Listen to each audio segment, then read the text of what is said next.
Okay po, magandang gabi po sa ating lahat, mga kapatid. Romans chapter 11 verse 5 sa atin pong mga Biblia.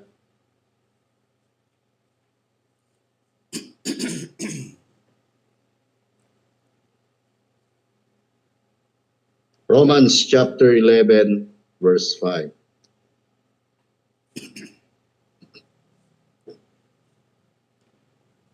Sabi po ng salita ng Diyos, even so then, at this present time also, there is a remnant according to the election of grace. Ang pamagat po ng ating pag-aaralan ngayong gabi, a remnant according to the election of grace. Tayo po ay manalangin dakilang Diyos na aming Panginoon. Salamat po ngayong gabi. Narito kami upang mag-aral ng iyong mga salita. Dalangin po namin na pagpalain mo ang bawat mga pangangaral pa. Buksan mo muli ang aming puso, ang aming pandinig, ang aming kaisipan upang maunawaan po namin ang mga bagay nito. Salamat po o Diyos sa iyong katapatan sa aming buhay, sa iyong kabutihan, lalo na sa aming pagkahirang. Salamat sa mga salita mo na naging gabay po namin sa katotohanan. Gabayan mo kami muli sa pamamagitan ng Banal na Espiritu Santo at ang iyong dakilang pangalan ng siyang may taas. In Jesus' name, Amen. Dito po sa Romans chapter 11 verse 5, makikita po natin mga kapatid yung ating pagkahirang na binabanggit ni Apostol Pablo na isa po tayo sa mga nalalabi o yung remnant ayon sa pagkahirang ng biyaya. At alam po natin mga kapatid, yung electing grace ay ito po yung kamay ng Panginoon sa buhay po natin. At alam natin na hindi tayo ang unang pumili sa Diyos, kundi ang Diyos ang siyang unang pumili po sa atin. At una, makikita po natin ngayong gabi kung ano po ba yung mga napapaloob sa electing grace ng Panginoon. Una, makikita po natin, number one, election involves the grace of God. Election involves the grace of God. Kung babasahin po natin yung Romans chapter 11 verse 1 to 10, sabi po ng Biblia, I say then, hath God cast away his people? God forbid, for also am an Israelite, sabi ni Pablo, of the seed of Abraham, of the tribe of Benjamin. Verse 2, God hath not cast away his people which he foreknew. Wot ye not what the scripture saith of Elias, how he maketh intercession to God against Israel, saying, Lord, they have killed thy prophets and digged down thine altars, and I am left alone, and they seek my life. But what saith the answer of God unto him? I reserved to myself 7,000 men who have not bowed the knee to the image of Baal. Even so then at this present time also there is a remnant according to the election of grace. And if by grace, then it's no more of works. Otherwise grace is no more grace. But if it be works, then it's not no more grace. Otherwise work is no more work. What then Israel hath not obtained that which he seeketh for, but the election had obtained it, and the rest were blinded. According as it is written, God hath not given them the spirit of slumber, eyes that they should not see, and ears that they should not hear unto this day. And David saith, let their table be made a snare and a trap and a stumbling block,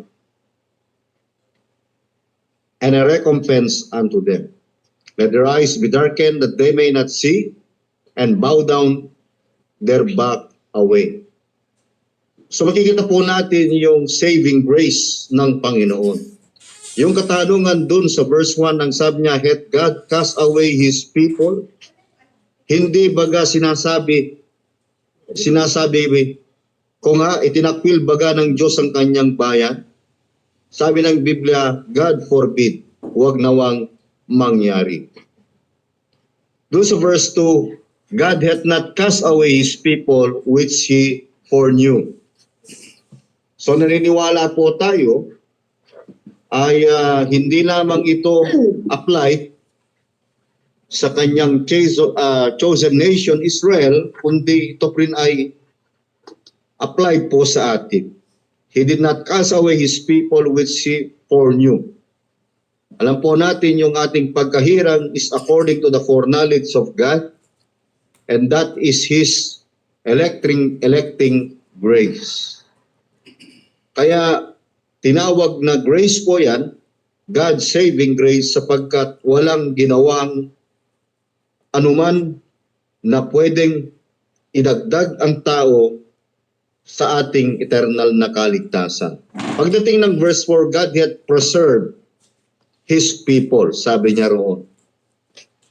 Kung ating babasahin, but what saith the answer of God unto him, I have reserved to myself 7,000 men who have not bowed to knee to the image of Baal. At alam po natin yung history nito during the time of Elijah, na akala niya siya ay nag-iisa na lamang sa kanyang kapanahunan, but God had preserved or reserved 7,000 men who have not bowed to the knee to the image of Baal. At yun po yung kanyang example nung kapanahunan ni Elijah, and at this present time, sabi ng Biblia ni Pablo, also there is a remnant according to the election of grace. At ang basis ng election na ito, ng electing grace na ito, sabi niya sa verse 8, and if by grace, kung ito ay sa pamamagitan ng biyaya, then is no more of works, ay hindi na sa manggawa. Otherwise, grace is no more grace. Sa ibang paraan, ang biyaya ay hindi biyaya. But if be of works, then is no more grace. Otherwise, work is no more work. Verse 7, what then? Israel had not obtained that which he seeketh for, but election had obtained it, and the rest were blinded. So the apostle divides Israel in two parts. Makikita po natin yung election and the rest.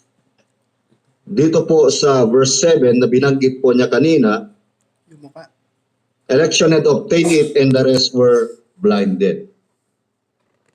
So dito makikita natin yung election po rito na tinutukoy, he means the electment of Israel, or the remnant among them, whom God had reserved for Himself. At naniniwala po tayo, ito yung circumcised Israel, they are designs, circumcised person and uncircumcision. Uncircumcised person and called ones and righteous men and women. Review po natin yung Romans 3:20, mga batid. Romans chapter 3, verse 20. Therefore, by the deeds of the law shall be no flesh be justified in his sight, for by the law is the knowledge of sins. Kasi ang karamihan pa rin sa kanila ay tinatawag na they are living by the law. o yung pinaghalong law and grace. Parang yung sakit ng Galatians na Gnosticism.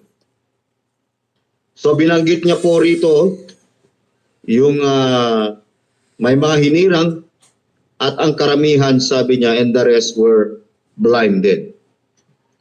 Yung blinded na tinutukoy po rito is, naniniwala po tayo, this is the non-elect or those who were not chosen and reserved, to whom Christ was a stumbling block and a rock of offense. Ng 1 Peter chapter 2 verse 8. Yan mo natin yung 1 Peter chapter 2 verse 8. Binabanggit niya po yung kalagayan nila sa 1 Peter chapter 2 verse 8. Mga batid, and a stone of stumbling block and a rock of offense, even to them which stumble at the word. Being disobedient, whereunto also they were appointed.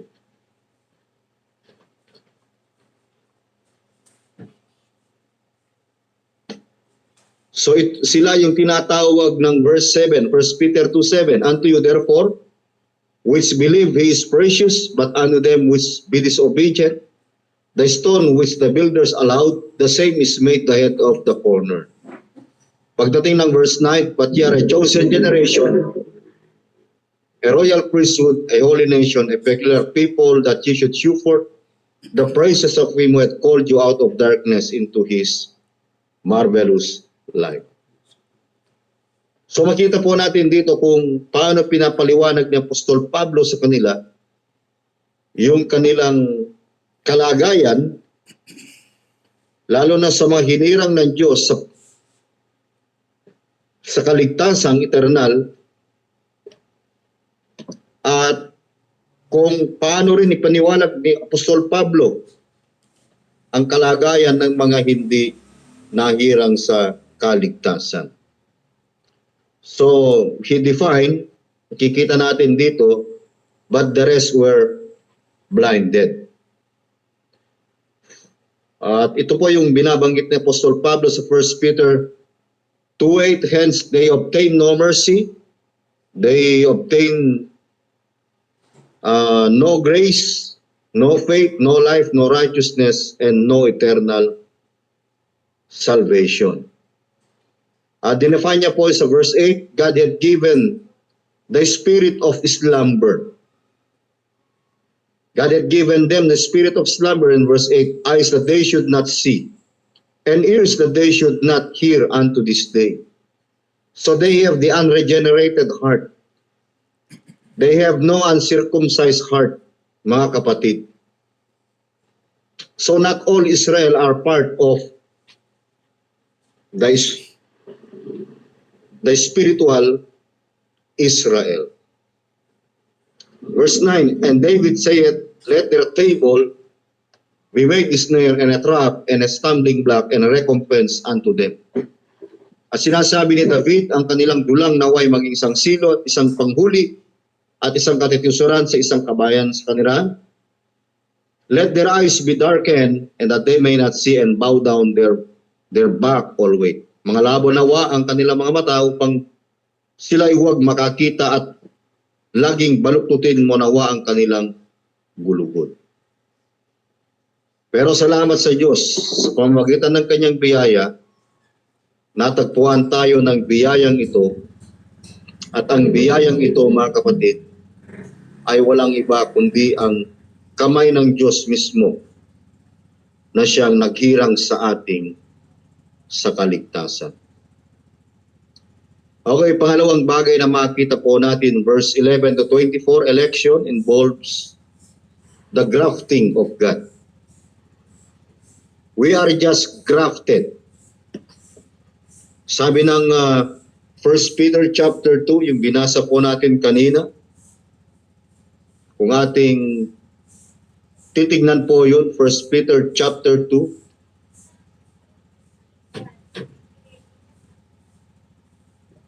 First Peter chapter 2, verse 10, which is in times past were not a people, but are now the people of God, which had not obtained mercy, but now have obtained mercy.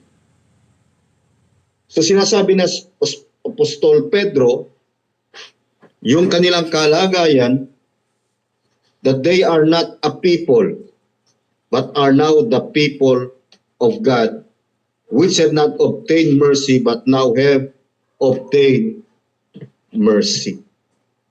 So they are just grafted, mga kapatid. Kung ating titignan yung Romans chapter 11, yung sinasabing grafted doon, sa verse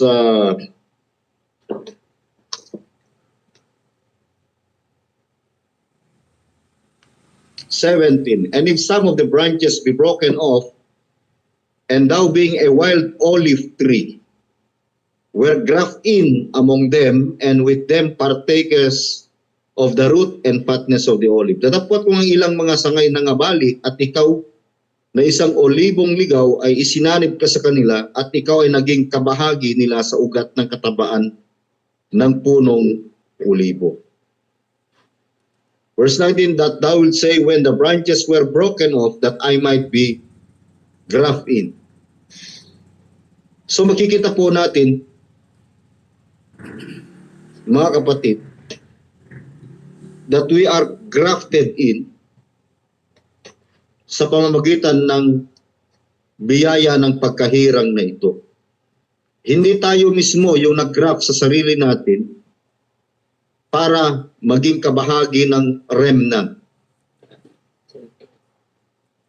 ng pagkahirang ng Diyos sa kanyang mga nalalabi. Kundi bahagi tayo ng biyaya na siyang idinikit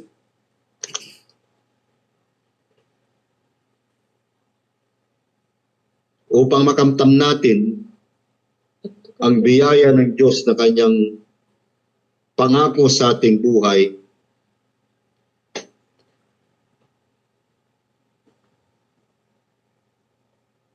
At yung buhay na yan ay pangako ng buhay na walang hanggan. Okay, number 3, mga kapatid. Election involves the grace of God. Election involves the grafting of God. Hindi ko na po masyadong dinefine po ito sapagkat napakahaba pa ng ating pag-uusapan po.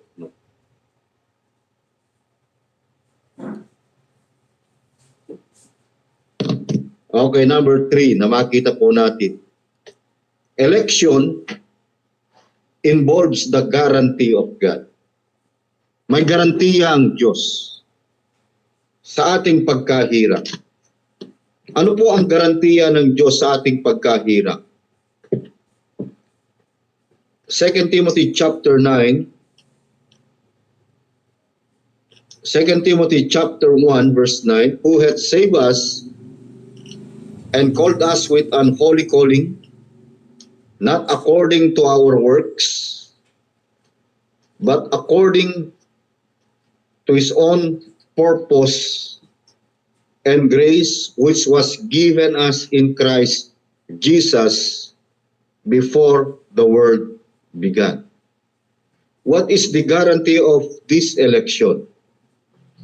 That we are given us in Christ Jesus before the world began. Kaya, yung pagkahirang na ito ay ayon, sabi po ng Biblia, ayon sa kanyang sariling layunin at biyaya. Walang nagdikta sa kanya sa banal na pagkatawag na ito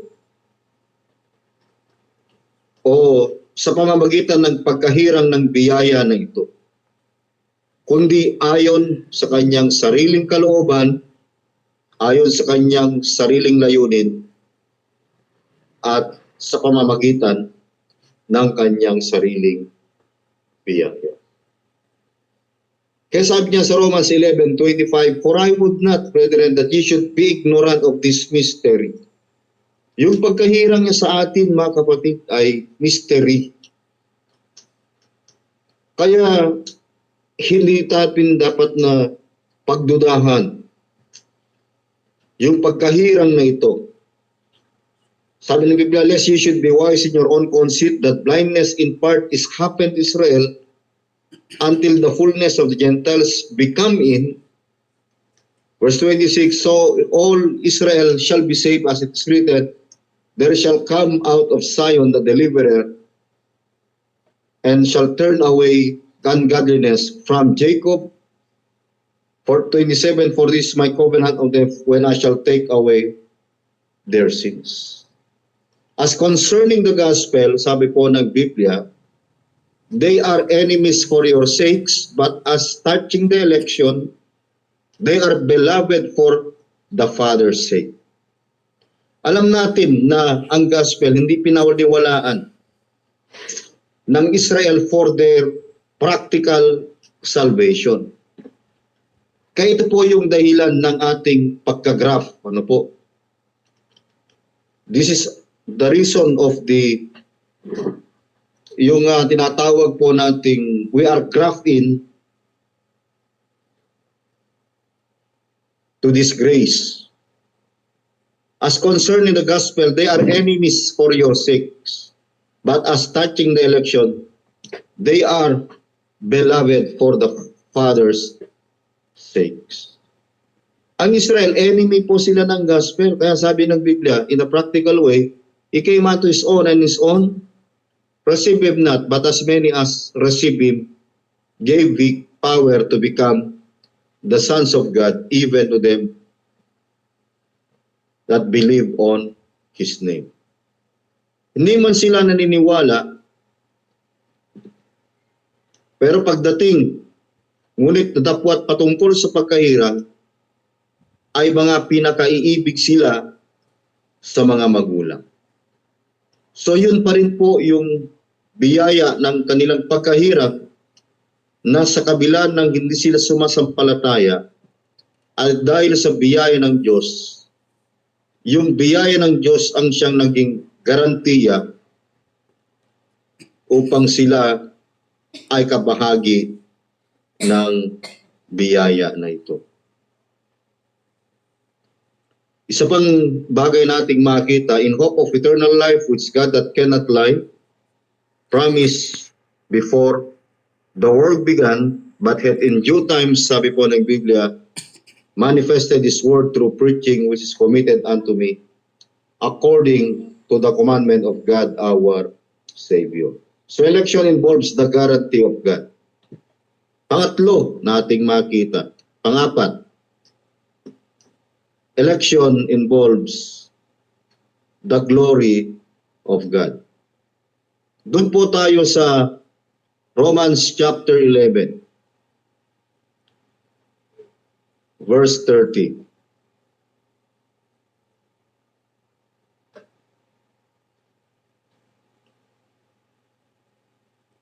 For as ye in times past have not believed God,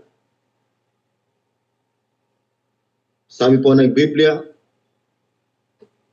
yet have now obtained mercy through their unbelief. In times past, sinasabi nila yung kanilang kalagayan. They have not believed God, yet have now obtained mercy through their unbelief.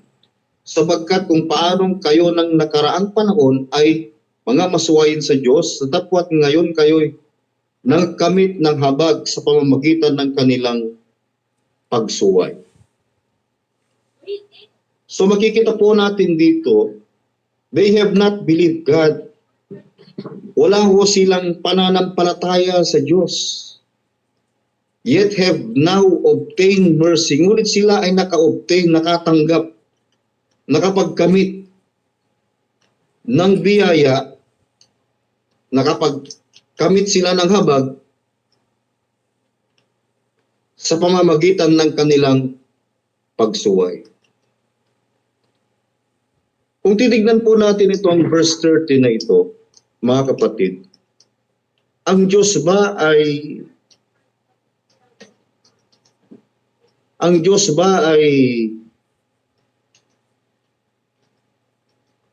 unrighteous sa pamamagitan ng mga bagay na ito? Verse 31, even so have this also not believed.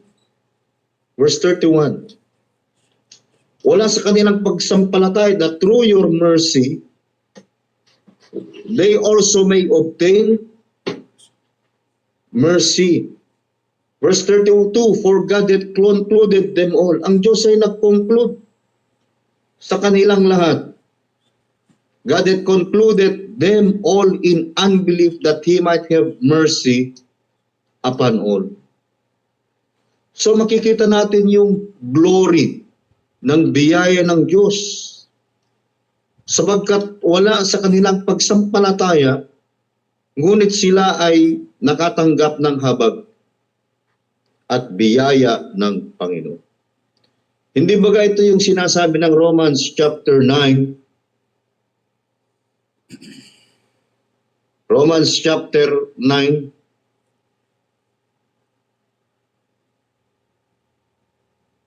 Doon sa verse 11, for the children, being not yet born, neither having done any good or evil, that the purpose of God according to election might stand, not of works, but of Him that calleth. Sapagkat ang mga anak na hindi pa pinanganak at hindi pa nagsigawa ng anumang mabuti o masama upang ang layo ng Diyos ay namalagi alinsunod sa pagkahirap na hindi sumagawa kundi doon sa tumatawag. Verse 14, what shall we say then? Ano baga ang masasabi natin sa bagay na ito? They are unbelief, but they are elect. Is there unrighteousness with God? Meron bagang hindi makatuwiran sa Diyos? God forbid. For He saith to Moses, sabi ng verse 15, I will have mercy on whom I will have mercy, and I will have compassion on whom I will have compassion. Verse 16, so then it is not of him that willeth, nor of him that runneth, but of God that sheweth mercy.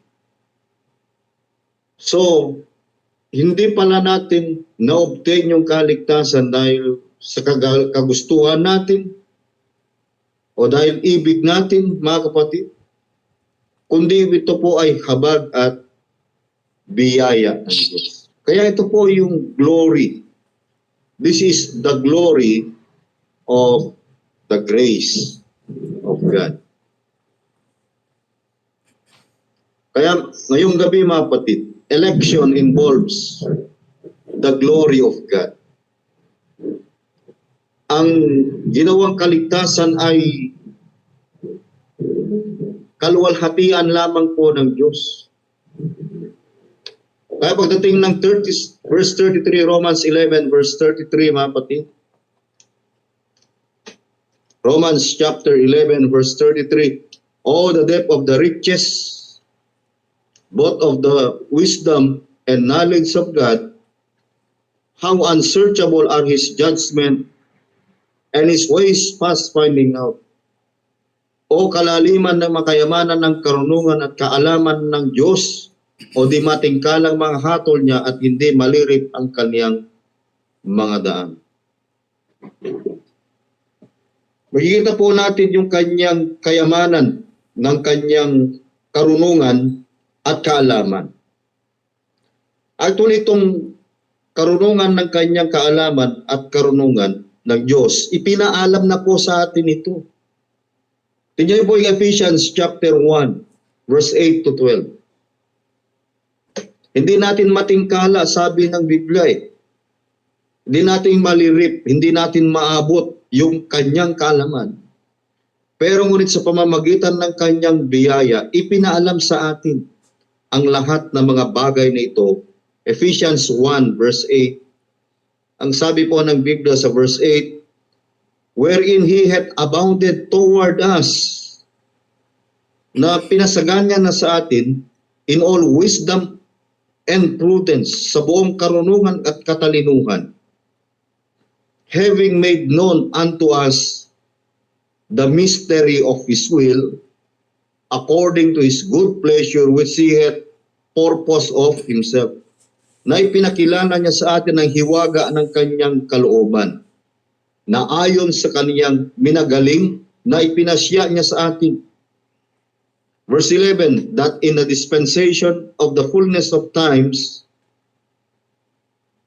He might gather in one all things in Christ, both which are in heaven and which are on earth, even in Him. Verse 11, in whom also we have obtained inheritance, being predestinated according to the purpose of Him who worketh all things after the counsel of His own will, that we should be to the praise of His glory, who first trusted in Christ. So the electing grace of God involves the glory of the grace of God. Yung glory ng Panginoon. Kaya kung babalikan natin ang Hebrews chapter 11, yung ating teksto po kanina, Hebrews chapter 11 verse 30,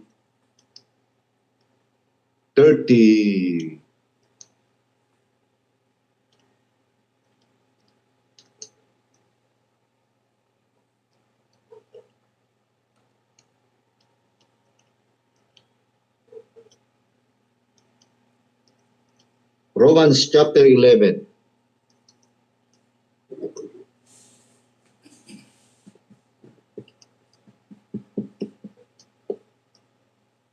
Verse 33.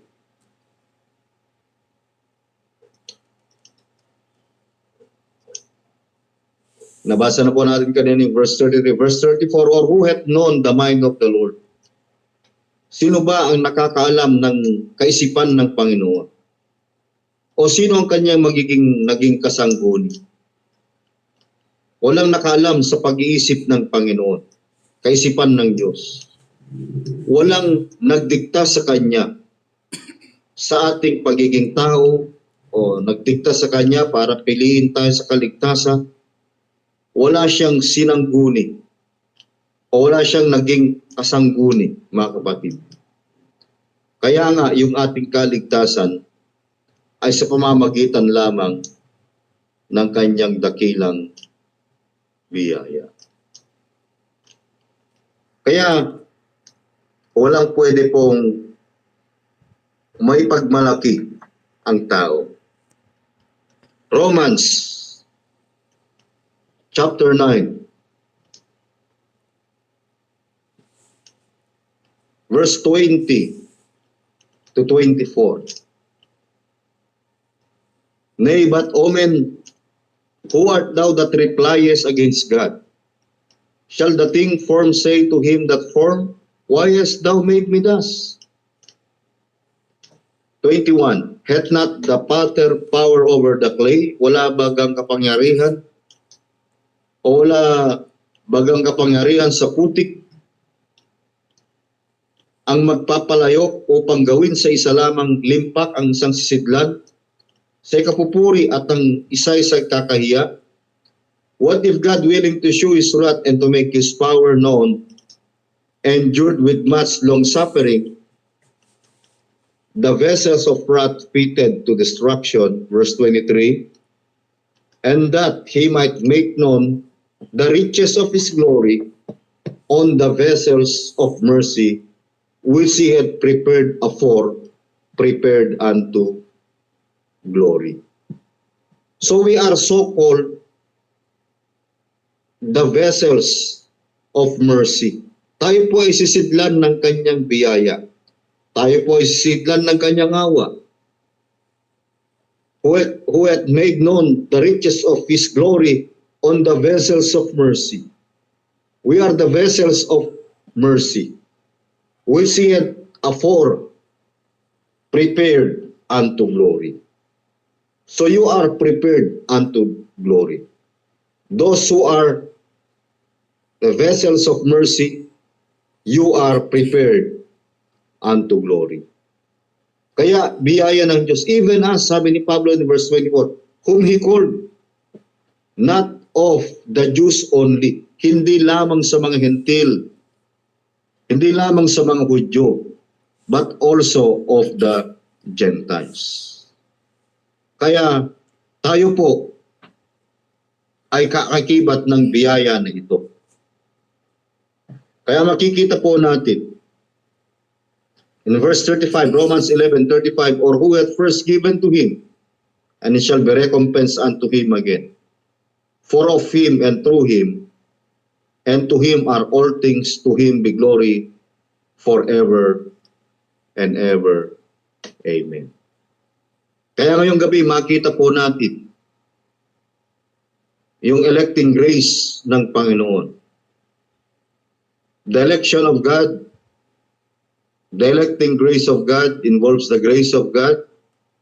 The electing grace of God, it involves the grafting of God. Not only Israel, sabi niya kanina, not only of the Jews, but also of the Gentiles. We are part of this electing grace of God. We are grafted to this grace. So electing grace of God involves the guarantee. Meron po tayong garantiya. We are given as in Christ Jesus before the world began. We are chosen as in Him before the foundation of the world. That's the guarantee. We are predestinated. We are adopted. We are accepted in the beloved. Those are the guarantee of God in our eternal salvation.